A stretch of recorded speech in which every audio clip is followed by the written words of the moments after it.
ব্যথার জন্য আমরা একটা হাত এভাবে কোমরের পিছনে রাখবো, আরেকটা হাতকে এভাবে দেয়ালে, হাতটা থাকবে শোল্ডারের সঙ্গে সোজা এভাবে, এবং বডি ডিস্টেন্সটা ওয়াল থেকে থাকবে ঠিক হাতটা যেভাবে রাখা আছে এভাবে, বেশি দূরেও এভাবে নয় আবার খুব কাছেও এভাবে নয়, একটা এই ডিস্টেন্সে থাকবে। হাতটাকে দেয়ালে সাপোর্ট দিয়ে আমরা যতটা পারবো সম্ভব ঘুরে যাব, কতটা ঘুরতে পারছি।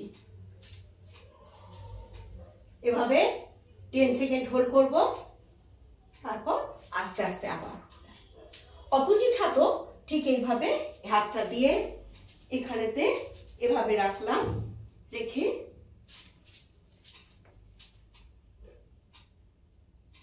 10 সেকেন্ড হোল্ড, আবার করে নিলাম।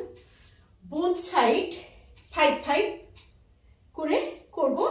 ওটা আমরা কাঁধটাকে এভাবে ঘুরিয়ে নেব, আবার উল্টো দিকে 10-10, এরপর এখানে হাতটা রেখে এভাবে করব 10, অপোজিট দিকেও 10। এভাবে করলে আমরা শোল্ডারের ব্যথা থেকে মুক্তি পাবো। আমার ভিডিও ভালো লেগে থাকলে প্লিজ আমার চ্যানেল সাবস্ক্রাইব করবেন, কমেন্ট, শেয়ার এবং লাইক করে দেবেন।